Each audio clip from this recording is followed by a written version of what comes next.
Good morning, students. Welcome to the SGPS online classes. I hope you are all fit and well and taking good care of your health. This is class 6, subject Assess, and the chapter 2. This is the chapter of civics, and the chapter name is prejudice and discrimination. Prejudice का मतलब होता है पूर्वाग्रह, and discrimination यानी कि भेदभाव. Today I will explain the third part of this chapter. So ready? अब देखते हैं next. The Indian Constitution, which came into force on 26 January, जो भारत का संविधान है 26 जनवरी 1950 को लागू किया गया और kept these inequalities that had existed in India in their minds. और हमारे संविधान को बनाते समय जो असमानताएं थी, संविधान बनाने वालों ने उसे भी अपने दिमाग में रखा जो समय के समाज में प्रचलित थी. The Constitution frames particularly B.R. Ambedkar who had fought for the rights of the Dalits. और Constitution frames जो हमारे संविधान का गठन करने वाले थे विशेष रूप से डॉक्टर भीमराव अम्बेडकर, B.R. अम्बेडकर, जिन्हें हम कहते हैं, वे दलित के अधिकारों के लिए लड़े. Accepted the diversity in India, उन्होंने जो भारत में विविधता थी उसे स्वीकार किया. And sought to provide equal rights and opportunities to all, और प्रत्येक व्यक्ति को इक्वल राइट, समान अधिकार और अवसर प्रदान करने के लिए रास्ते खोजे. People were allowed to follow their religion as they wished, लोगों से वे जो पसंद करते हैं वो धर्म को फॉलो करने की लोगों को अलाउ किया गया, अनुमति दी गई. And practise their customs and beliefs, और वे अपनी पसंद के रीति रिवाज और फेस्टिवल्स मना सकते हैं in the way they deemed fit, और जिस भी तरीके से वे अपने उत्सवों को सही समझते हैं उस तरीके से, डीम का मतलब है समझना, सही समझते हैं उस तरीके से उसे मना सकते हैं. इंडिया दस adopted a secular look that all religions are equal before law, और इस प्रकार से भारत के संविधान ने एक सेक्युलर लुक, एक धर्म निरपेक्ष जो दृष्टि अपनाई जिसके अनुसार ऑल रिलीजन्स आर इक्वल, सभी धर्म समान है बिफोर द लॉ, कानून के समक्ष. It did not adopt any religion as state religion, और हमारे देश में किसी भी धर्म को वहाँ हमारा राष्ट्रीय धर्म घोषित नहीं किया गया. In the social and economic arena, और यहाँ तक कि सामाजिक और आर्थिक क्षेत्र में, एरेना यानी क्षेत्र में, the constitution granted equal opportunities to all and laid down special sections for empowering the economically and socially weaker sections of the society, namely the scheduled caste, scheduled tribes and other backward classes. और हमारे संविधान में प्रावधान किए गए एक विशेष sections बनाए गए जिनके माध्यम से जो सोशली और इकोनॉमिकली वीकर सेक्शन से, जो सामाजिक और आर्थिक रूप से कमजोर वर्ग हैं समाज के, उनको ऊपर उठाने के लिए, उनको शक्तिशाली एम्पावरिंग करने के लिए, शक्तिशाली बनाने के लिए कई सारी योजनाएं बनाई गई और उनको कई सारे समान अवसर प्रदान किए गए. और ये जो समाज के ऐसे वर्ग हैं इनमें मुख्य रूप से शेड्यूल कास्ट, अनुसूचित जाति, शेड्यूल ट्राइब्स, अनुसूचित जनजाति और अदर बैकवर्ड कास्ट, अन्य पिछड़ा वर्ग शामिल है. Next, untouchability was abolished and declared a punishable offense. Untouchability का मतलब है छुआछूत. हमारे देश में संविधान से पहले बहुत अधिक छुआछूत की प्रथा प्रचलित थी. लोग जो नीची जातियों के लोग अगर उनसे छू जाते थे या वो मंदिर में प्रवेश कर जाते थे या कुएं को टच कर लेते थे तो उससे पूरी तरीके से शुद्धिकरण किया जाता था. और जो नीची जाति के लोग हैं या जो शेड्यूल ट्राइब्स, अनुसूचित जनजाति के लोग हैं, उन्हें गाँव से बाहर रहना पड़ता था, और जो ऊंची जाति के लोग हैं उनसे दूर रहना पड़ता था और उनकी दूर से ही प्रणाम वगैरह करना पड़ता था. तो इस तरीके से हमारे देश में अनटचेबिलिटी बहुत अधिक मात्रा में उपलब्ध थी, प्रचलित थी स्वतंत्रता से पहले. और हमारे संविधान के बाद अनटचेबिलिटी को वाज अबोलिश्ड, अनटचेबिलिटी को यानी छुआछूत को समाप्त कर दिया गया. And declared a punishable offence, और एक दंडनीय अपराध घोषित किया गया. People were free to choose the kind of work they wanted to do, लोग अब स्वतंत्र थे अपनी पसंद का कार्य करने के लिए. The government jobs were open to all, अब जो सरकारी नौकरियां थी सबके लिए खुली हुई थी.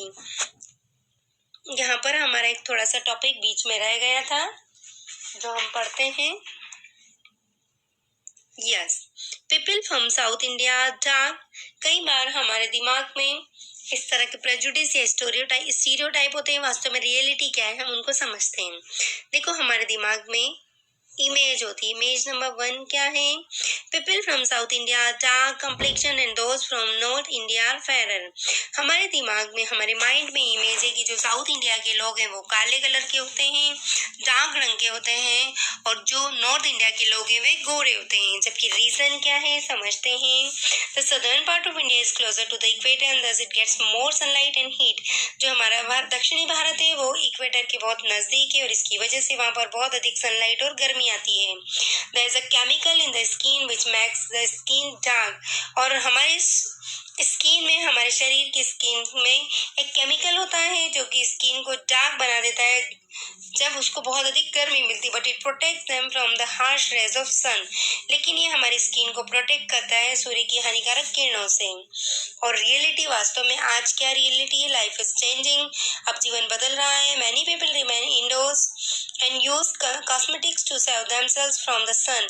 अब कई सारे लोग घरों के अंदर ही रहते हैं और वे कई सारे कॉस्मेटिक्स यूज करते हैं ताकि वे सन के हानिकारक प्रभावों से बच सकें, और this causes them to remain fair. और इसकी वजह से वो फेयर गोरे ही रहते हैं। People from the village are poor, illiterate and superstitious. अक्सर हम लोगों के दिमाग में इमेज होती है या प्रेजुडिस होता है कि गांव के लोग गरीब होते हैं, इलिटरेट अनपढ़ होते हैं या फिर अंधविश्वासी होते हैं। जबकि रीजन क्या है देखते हैं। There were less facilities of education and growth. गांव में बहुत कम सुविधाएं होती है शिक्षा की और वृद्धि की, विकास की। Business and jobs were less. गांव में बिजनेस, व्यापार और जो जॉब है बहुत ही कम थी। और less education and poverty made them believe in the things which were not factual। और इस प्रकार गरीबी और जो अशिक्षा थी, इसकी वजह से हमें इस चीज पर सोचने के लिए मजबूर किया गया जो कि अनफैक्चुअल है, जो कि सत्य नहीं है। और रियलिटी टुडे क्या देखते हैं, आज क्या सच्चाई है। Villagers today are very aware and educated. आज गांव के लोग काफी अवेयर हैं, जागरूक हैं और काफी शिक्षित हैं। The TV and radio has brought lot of information to them. और टीवी और रेडियो उनके पास बहुत सारी सूचनाएं लेके आते हैं। They started farming as well as run small industries are not so poor anymore. और अब उन्होंने खेती के साथ साथ कई फार्मिंग चालू की है और वो छोटी छोटी इंडस्ट्रीज भी चलाते हैं, इसलिए वो बहुत अधिक गरीब नहीं है। Superstition is not limited to villages only. और जो अंधविश्वास है केवल गांव तक ही सीमित नहीं है। The educated and rich also equally believe in superstitions. और सुपरस्टिशंस आपको पता है अंधविश्वास कहते हैं। तो इवन पढ़े लिखे शिक्षित लोग और अमीर लोग भी अंधविश्वासों में समान रूप से विश्वास करते हैं। जिसे आपने अक्सर देखा होगा कि बिल्ली रास्ता काट जाती है तो लोग सोचते हैं कि अपशकुन होगा, या फिर हम कहीं किसी काम से जा रहे हैं, अगर किसी को छींक आ गई तो हम सोचते हैं कि अपशकुन है। तो पढ़े लिखे और अमीर लोग भी इन अंधविश्वासों में विश्वास करते हैं। And the next is people of some caste are low and should be kept at a distance। कुछ लोग ये इमेज रखते हैं कि जो नीची जातियों के लोग ये काफी नीचे निम्न हैं और उन्हें दूर रखा जाना चाहिए। जबकि वास्तव में क्या है देखते हैं। Many centuries ago the people in the society were divided into 4 classes depending on the jobs they did। कई शताब्दियों पहले हमारा समाज 4 वर्गों में डिवाइडेड था। लोगों 4 क्लासेस में जो लोग कार्य करते थे उनके आधार पर। द ब्राह्मण्स सबसे पहला were suppose to be those who were educated. जो शिक्षित लोग होते थे ब्राह्मण कहलाते थे, एंड वाइज बुद्धिमान भी। The Kshatriyas were those who defended the people. क्षत्रिय वे लोग होते थे जो लोगों को हराते थे, लोगों से रक्षा करते थे। एंड रूल्ड स्टेट्स, राज्यों पर राज करते थे। The Vaishyas were those who were involved in trade and the Shudras who did jobs like cleaning etc। वैश्य वे लोग थे जो कि व्यापार आदि करते थे और शूद्र वे लोग थे जो कि नीचे काम ऐसे तुच्छ कार्य जैसे सफाई आदि करते थे। As the time passed, जैसे जैसे समय गुजरा, the system changed and those who did jobs like cleaning etc were thought to be unclean and unhygienic। और जैसे जैसे समय गुजरा जो लोग बाहर का, नीचे का, सड़क की सफाई या गंदगी नाले साफ करने का काम करते थे उन्हें क्या समझा जाता था? अनक्लीन और अनहाइजीन, अस्वच्छ और अस्वास्थ्यकर माना जाता था। Therefore people kept away from them, और लोग इसीलिए उनसे दूर रहते थे। Some people were branded to be kept away, कुछ लोग निर्धारित थे, मान लिए जाते थे कि इनसे दूर रहना है। और इसके अलावा if they were hygiene and did not job of the type which is dirty, और यदि वे हाइजीनिक रहते थे और वे इस तरह के नीचे कार्य, गंदे काम नहीं करते थे, नहीं करते। और अनटचेबिलिटी जो है has now been declared illegal, अब जो छुआछूत है उसे अवैधानिक माना गया है। No one is supposed to be ill-treated and outcast just because he or she belongs to a particular caste. अब किसी के भी साथ बुरा व्यवहार नहीं किया जा सकता या आउटकास्ट, उसे बहिष्कृत नहीं किया जा सकता उसकी पर्टिकुलर कास्ट की वजह से। नेक्स्ट है पीपल हु हैव फिजिकल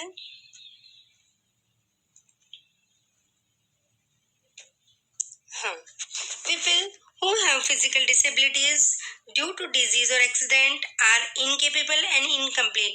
अक्सर हम लोग ये प्रेजुडिस या स्टीरियोटाइप रखते हैं कि जो फिजिकली डिसेबल्ड एबिलिटीज हैं, शारीरिक असमर्थताएं किसी भी व्यक्ति में बीमारी की वजह से, एक्सीडेंट दुर्घटना की वजह से, उसकी वजह से वो कोई भी कार्य करने में असमर्थ है।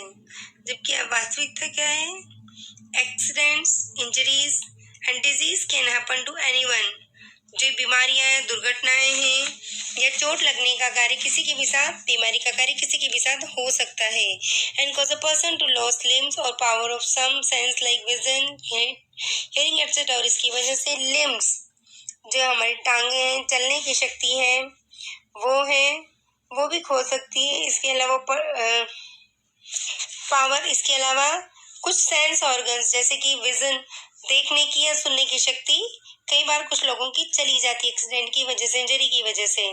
These things are not under their control, लेकिन ये चीजें किसी के कंट्रोल में नहीं होती हैं। They have to live with such problems, उन्हें इन समस्याओं के साथ जीना ही होता है। जबकि जो रियलिटी क्या है today? Any person who lost something as compared to the other human being normally gets some other power to compensate the loss। कोई भी व्यक्ति जिसने कुछ खोया है, उसका दूसरे इंसानों की तुलना में वो काफी, जो नॉर्मल लोग हैं उनकी कंपैरिजन में काफी अधिक पावर होती है उनके लॉस को कंपनसेट करने के लिए, उनके जो लॉस है उसकी क्षति पूर्ति करने के लिए। दैट इज वाई, और इसी वजह से they are considered as differently abled today, और आज इसीलिए उन्हें अलग तरीके से समर्थ लोगों का नाम दिया गया है।